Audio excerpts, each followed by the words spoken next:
ಆಗಿದೆ. ಎಐ ಬಳಸಿ ಧರ್ಮಸ್ಥಳ ನಿಂದನೆ ಸಮೀರ್ಗೆ 5 ತಾಸು ಪೊಲೀಸರಿಂದ ಗ್ರಿಲ್ ಅನ್ನು ಮಾಡಲಾಗಿದೆ. ಕಡೆಗೂ ವಿಚಾರಣೆಗೆ ಯೂಟ್ಯೂಬರ್ ಹಾಜರ್, ಧ್ವನಿ ಮಾದರಿ ಸಂಗ್ರಹ ಇವತ್ತು ಮತ್ತೆ ವಿಚಾರಣೆಗೆ ಒಳಪಡಿಸಲಾಗುತ್ತೆ. ಎಐ ಟೂಲ್ ಕೃತಕ ಬುದ್ಧಿಮತ್ತೆಯನ್ನ ಬಳಸಿ ಧರ್ಮಸ್ಥಳ ನಿಂದನೆ ಮಾಡಿರುವ ಆರೋಪಕ್ಕೆ ಸಂಬಂಧಿಸಿದಂತೆ ಯೂಟ್ಯೂಬರ್ ಸಮೀರ್ ಎಂಡಿ ಭಾನುವಾರ ಬೆಳ್ತಂಗಡಿ ಪೊಲೀಸ್ ಠಾಣೆಗೆ ಹಾಜರಾಗಿದ್ದು, ತನಿಖಾಧಿಕಾರಿ ನಾಗೇಶ್ ಕದ್ರಿ ತೀವ್ರ ವಿಚಾರಣೆಗೆ ಒಳಪಡಿಸಿ ಎಐ ಟೂಲ್ ಬಳಸಿ ಸಮೀರ್ ದೂತ ಯೂಟ್ಯೂಬ್ ಚಾನೆಲ್ನಲ್ಲಿ ಧರ್ಮಸ್ಥಳ ಕ್ಷೇತ್ರದ ಬಗ್ಗೆ ಅವಹೇಳನಕಾರಿ ರೀತಿಯಲ್ಲಿ ವಿಡಿಯೋ ಮಾಡಿ ಹರಿಬಿಟ್ಟಿದ್ದ. ಸೊ ಆ ವಿಚಾರದ ಬಗ್ಗೆ ಕೆದಕಿದ್ದಾರೆ, ತನಿಖೆಯನ್ನ ಮಾಡಿದ್ದಾರೆ. ಅಂದ್ರೆ ಯಾವುದೋ ಒಂದು ವಿಡಿಯೋ ಮಾಡಬೇಕಾದ್ರೂ ಕೂಡ ಅದ್ರ ಬಗ್ಗೆ ತಿಳ್ಕೊಂಡಿರ್ಬೇಕಾಗತ್ತೆ, ಸಾಕ್ಷಿಗಳಿರ್ಬೇಕಾಗತ್ತೆ. ಸೊ ನಿನ್ನ ಹತ್ರ ಏನ್ ಸಾಕ್ಷಿಗಳಿತ್ತು, ನೀನ್ ಯಾಕೆ ಇದನ್ನೆಲ್ಲ ಮಾಡಿದೆ, ಯಾರಿಂದ ಮಾಹಿತಿಯನ್ನ ಪಡ್ಕೊಂಡೆ, ಪ್ರತಿ ಒಂದು ವಿಚಾರದ ಬಗ್ಗೆಯೂ ಕೂಡ ಇಲ್ಲಿ ಮಾಹಿತಿಯನ್ನ ಕಲೆ ಹಾಕುವಂತ ಕೆಲಸವನ್ನ ಮಾಡಲಾಗಿದೆ. ಇಲ್ಲಿ ನೋಡಿ, ಪ್ರಮುಖವಾಗಿ ಈ ಸಮೀರ್ಗೆ 5 ತಾಸು ಪೊಲೀಸರಿಂದ ಗ್ರಿಲ್ ಮಾಡಿರೋದು. ಬುರುಡೆ ಪ್ರಕರಣದ ಅನಾಮಿಕನ ಪರವಾಗಿ ಜಾಲತಾಣಗಳಲ್ಲಿ ಬೇಕಾಬಿಟ್ಟಿ ಪ್ರಚಾರ ನಡೆಸಿದ್ದ. ಈ ಸಂಬಂಧ ಸಮೀರ್ ವಿರುದ್ಧ ಧರ್ಮಸ್ಥಳ ಠಾಣೆಯಲ್ಲಿ ಸುಮೋಟು ಪ್ರಕರಣ ದಾಖಲಾಗಿತ್ತು. ಇದರಿಂದಾಗಿ ಬಂಧನದ ಭೀತಿ ಎದುರಾಗಿದ್ದ ಸಮೀರ್ಗೆ ಮಂಗಳೂರು ನ್ಯಾಯಾಲಯ ನಿರೀಕ್ಷಣಾ ಜಾಮೀನನ್ನು ನೀಡಿತು. ಕರೆದಾಗ ವಿಚಾರಣೆಗೆ ಹಾಜರಾಗಿ ಪೊಲೀಸರ ವಿಚಾರಣೆಗೆ ಸಹಕರಿಸುವಂತೆ ಷರತ್ತನ್ನು ವಿಧಿಸಿತ್ತು. ಪೊಲೀಸರು ಭಾನುವಾರ ವಿಚಾರಣೆಗೆ ಹಾಜರಾಗೋಕೆ ಸೂಚಿಸಿದ್ರು.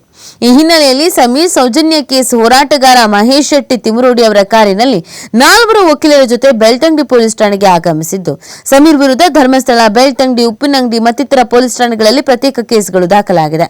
ಆದರೆ ಭದ್ರತೆ ಸಲುವಾಗಿ ಸಮೀರ್ ಧರ್ಮಸ್ಥಳಕ್ಕೆ ಬದಲು ಬೆಳ್ತಂಗಡಿ ಪೊಲೀಸ್ ಠಾಣೆಗೆ ಹಾಜರಾಗಿದ್ದು ತಿಳಿದು ಬಂದಿದೆ. ವಾಯ್ಸ್ ಓವರ್ ಅನ್ನು ಪಡೆದಿದ್ದಾರೆ ಅಧಿಕಾರಿಗಳು.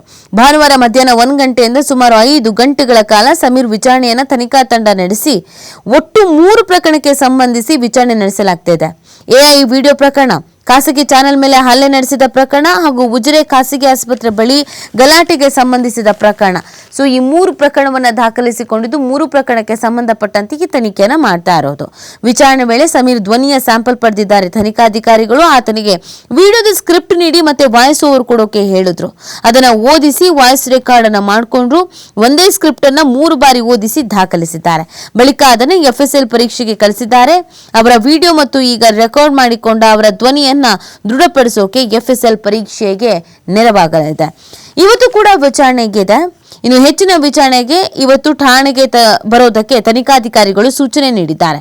ಭಾನುವಾರ ವಿಚಾರಣೆ ವೇಳೆ ಪ್ರಕರಣಗಳಿಗೆ ಸಂಬಂಧಪಟ್ಟಂತೆ ದಾಖಲೆಗಳನ್ನು ತನಿಖಾ ತಂಡ ವಶಕ್ಕೆ ಪಡ್ಕೊಳ್ಳುತ್ತೆ. ಪ್ರಶ್ನೆಗಳನ್ನು ಕೇಳಿ ಉತ್ತರ ಪಡ್ಕೊಂಡಿದೆ.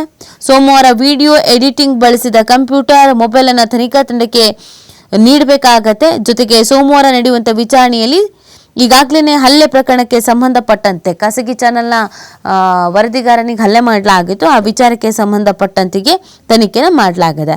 ಇನ್ನು ಇದೇ ಸಂದರ್ಭದಲ್ಲಿ ಸಮೀರ್ಗೆ ಪ್ರಶ್ನೆಗಳ ಸುರಿಮಳೆಯನ್ನೇ ಕೈಯಲಾಗಿದೆ. ಭಾನುವಾರದ ವಿಚಾರಣೆ ವೇಳೆ ತನಿಖಾಧಿಕಾರಿಗಳು ಸಮೀರ್ಗೆ ಪ್ರಶ್ನೆಗಳನ್ನ ಕೇಳಿರುವಂಥದ್ದು. ದೂತ ಯೂಟ್ಯೂಬ್ ಚಾನೆಲ್ ಹಾಗೂ ವಿಡಿಯೋ ಬಗ್ಗೆ ಪ್ರಶ್ನಿಸಲಾಗಿದೆ. ವಿಡಿಯೋ ತಯಾರಿಕೆ, ಅಪ್ಲೋಡ್ ಹಾಗೂ ದೂತ ಯೂಟ್ಯೂಬ್ ಚಾನೆಲ್ ಜೊತೆ ನಿಮ್ಮ ಸಂಬಂಧ ಏನು ಎಂಬ ಪ್ರಶ್ನೆ ಮಾಡಿದ್ದಾರೆ. ಧರ್ಮಸ್ಥಳ ಕುರಿತ ವಿಡಿಯೋವನ್ನ ಯಾರು ಚಿತ್ರೀಕರಿಸಿದ್ರು, ಯಾರು ಎಡಿಟ್ ಮಾಡಿದ್ದಾರೆ, ಎಐ ವಿಡಿಯೋ ಮಾಡಿದ ಉದ್ದೇಶ ಏನು, ಸಾರ್ವಜನಿಕರಲ್ಲಿ ಗೊಂದಲ ಅಥವಾ ದ್ವೇಷ ಹುಟ್ಟಿಸೋಕೆ ನೀವು ಉದ್ದೇಶಿಸಿದ್ರಾ, ವಿಡಿಯೋದಲ್ಲಿ ಹೇಳಿದ ವಿಷಯಗಳ ಸತ್ಯಾನುಸತ್ಯತೆ ನೀವು ಹೇಗೆ ದೃಢಪಡಿಸ್ತೀರಿ, ಅದಕ್ಕೆ ದಾಖಲೆಗಳು ಅನ್ನೋದೇನಾದ್ರೂ ಇದೆಯಾ, ವಿಡಿಯೋ ಅಪ್ಲೋಡ್ ಮಾಡೋಕೆ ಬಳಸಿದ ಉಪಕರಣಗಳಿಗೆಲ್ಲಿದೆ, ಯೂಟ್ಯೂಬ್ಗೆ ಆ ವಿಡಿಯೋವನ್ನ ಅಪ್ಲೋಡ್ ಮಾಡಿದ್ದು ಯಾರು, ಯೂಟ್ಯೂಬ್ ಚಾನೆಲ್ನ ಲಾಗಿನ್ ವಿವರಗಳು ಯಾರ ಬಳಿ ಇದೆ, ದೂತ ಚಾನೆಲ್ ಜೊತೆ ಇನ್ನು ಯಾರ್ಯಾರು ಭಾಗಿಯಾಗಿದ್ದಾರೆ, ಯಾರು ಈ ವಿಷಯವನ್ನ ನಿಮಗೆ ಹೇಳ್ಕೊಟ್ರು ಅಥವಾ ವಿಡಿಯೋ ಮಾಡೋಕೆ ಪ್ರೇರೇಪಿಸಿದ್ದು ಯಾರು, 2018ರ ಸಾಕ್ಷ್ಯ ಸಂರಕ್ಷಣಾ ಕಾಯ್ದೆ ಬಗ್ಗೆ ಮಾಹಿತಿ ಇದೆಯಾ ಎಂಬ ಇತ್ಯಾದಿ ಪ್ರಶ್ನೆಗಳ ಸುರಿಮಳೆಯನ್ನು ಸುರಿದಿದ್ದಾರೆ ಅಂತ ಮೂಲಗಳು ತಿಳಿಸಿದೆ. ಇದಲ್ಲದೆ ಬುರುಡೆ ಕೇಸಿನ ಅನಾಮಿಕ ಚಿನ್ನಯ್ಯ ಜೊತೆಗಿನ ನಂಟಿನ ಬಗ್ಗೆಯೂ ತನಿಖಾಧಿಕಾರಿಗಳು ಪ್ರಶ್ನಿಸಿದ್ದಾರೆ.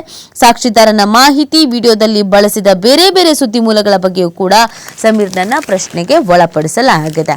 ಸೊ ಮ್ಯಾರಥಾನ್ ವಿಚಾರಣೆಯನ್ನ ಮಾಡಿರುವಂಥದ್ದು. ಇವತ್ತು ಕೂಡ ವಿಚಾರಣೆಗೆ ಹಾಜರಾಗುವಂತೆ ಸೂಚನೆಯನ್ನ ನೀಡಲಾಗಿದೆ. ಇವತ್ತು ವಿಚಾರಣೆಗೆ ಹಾಜರಾದಂತ ಸಂದರ್ಭದಲ್ಲಿ ಯಾವೆಲ್ಲ ವಿಚಾರವನ್ನ ತಿಳಿಸ್ತಾರೆ, ಇನ್ನು ಯಾವೆಲ್ಲ ಪ್ರಶ್ನೆಗಳನ್ನ ಮಾಡ್ತಾರೆ, ಇದು ಪ್ರಶ್ನೆ ಆಗಿದೆ. ನೋಡಿ, ಇಡೀ ಪ್ರಕರಣ ಸಂಚಲನಕ್ಕೆ ಕಾರಣವಾಗಿದ್ದ ಪ್ರಕರಣ. ಇದೇ ಸಂದರ್ಭದಲ್ಲಿ ಈ ಬುರುಡೆ ಚಿನ್ನಯ್ಯ ಇದ್ನಲ್ಲ, ಈ ಬುರುಡೆ ಚಿನ್ನಯ್ಯನ ಮೊಬೈಲ್ಗಾಗಿ ಇದೀಗ ಶೋಧವನ್ನ ಮಾಡಲಾಗ್ತಿದೆ. ಮಾಸ್ಕ್ ಮ್ಯಾನ್ ಅಂತ ನಾವು ನಿನ್ನೆವರೆಗೂ ಕರಿತಾ ಇದ್ವಿ.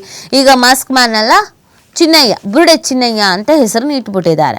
ಸೊ ಈತನ ಪ್ರಾಬ್ಲಮ್ ಏನು ಅಂತಂದ್ರೆ, ಧರ್ಮಸ್ಥಳ ಗ್ರಾಮದಲ್ಲಿ ಶವಹೂತ ಪ್ರಕರಣದಲ್ಲಿ ಬಂಧನಕ್ಕೆ ಒಳಗಾದ ಚಿನ್ನಯ್ಯನನ್ನ ಭಾನುವಾರ ತನಿಖಾಧಿಕಾರಿ ತಂಡ ವಿಚಾರಣೆಗೆ ಒಳಪಡಿಸಿದೆ. ಈ ವೇಳೆ ಚಿನ್ನಯ್ಯನ ಮೊಬೈಲ್ ಬಗ್ಗೆ ಪ್ರಶ್ನಿಸಲಾಗಿದೆ. ಆತ ತನ್ನ ಬಳಿ ಮೊಬೈಲೇ ಇಲ್ಲ ಅಂತ ಹೇಳಿದ್ದಾನೆ.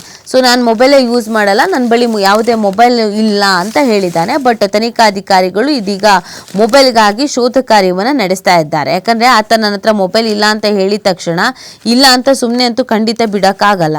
ಸೊ ಮೊಬೈಲ್ ಇಲ್ಲದೇನೆ ಹೇಗೆ, ಮೊಬೈಲ್ ಈಗಿನ ಕಾಲದಲ್ಲಿ ಮೊಬೈಲ್ ಬಳಕೆ ಮಾಡದೇ ಇರ್ತಾರಾ? ಹಂಗೆ ಒಂದು ವೇಳೆ ಇಲ್ಲ ಅಂತಂದ್ರೆ ಇವ್ನು ಯಾಕೆ ಮೊಬೈಲ್ ಯೂಸ್ ಮಾಡ್ತಾ ಇಲ್ಲ?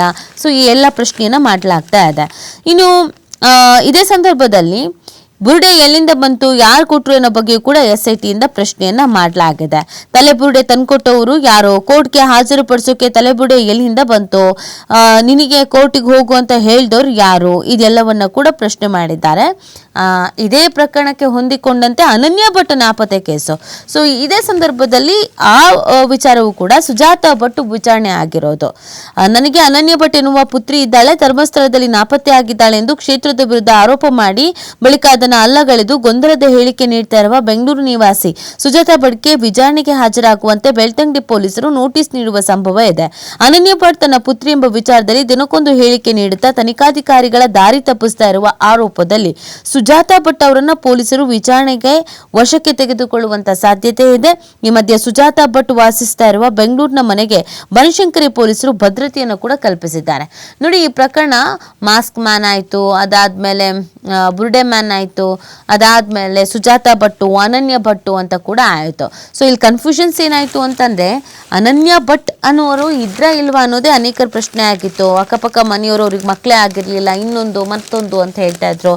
ಬಟ್ ಇಲ್ಲಿ ಸುಜಾತಾ ಭಟ್ ಅವರು ಮಾತ್ರ ಕ್ಷಣಕ್ಕೊಂದು ದಿನಕ್ಕೊಂದು ಒಬ್ರೊಬ್ರ ಹತ್ರ ಒಂದೊಂದು ಸ್ಟೇಟ್ಮೆಂಟ್ಗಳನ್ನು ಕೊಡ್ತಾ ಇದ್ದಿದ್ದು. ಹೌದು, ನಮಗೆ ಮದುವೆ ಆಗಿತ್ತು ಅಂತ ಒಮ್ಮೆ, ಮದುವೆನೇ ಆಗಿರಲಿಲ್ಲ ಅಂತ ಒಮ್ಮೆ, ನನ್ನ ಮಗಳು ಅಂತ ಒಮ್ಮೆ, ನೀರಲ್ಲಿ ಬಿಸಾಕಿದ್ರು ಅಂತ ಇನ್ನೊಮ್ಮೆ, ನಾನು ಸಾಕಿದ್ದು ಅಂತ ಮತ್ತೊಮ್ಮೆ, ಅವ್ರು ಸತ್ತು ಹೋಗಿದ್ದಾರೆ ಅಂತ ಮತ್ತೊಮ್ಮೆ. ಸಾಕಷ್ಟು ಕನ್ಫ್ಯೂಷನ್ಸ್. ಯಾಕೆ, ವಯಸ್ಸಾಯಿತು ಅರಳು ಮರಳು ಅಂತಾನೋ ಅಥವಾ ಯಾರಾದರೂ ಹೇಳಿ ಕಳಿಸ್ತಾ ಇದ್ದಾರೆ ಅಂತನೋ ಯಾಕೆ ಅನ್ನೋದು ಪ್ರಶ್ನೆ. ಸೊ ಅವ್ರಿಗೆ ಯಾವಾಗ ನೋಟಿಸ್ ಕೊಡ್ತಾರೆ, ಯಾವಾಗ ವಿಚಾರಣೆಗೆ ಒಳಪಡಿಸ್ತಾರೆ ಅನ್ನೋದು ಪ್ರಶ್ನೆ ಇದೆ.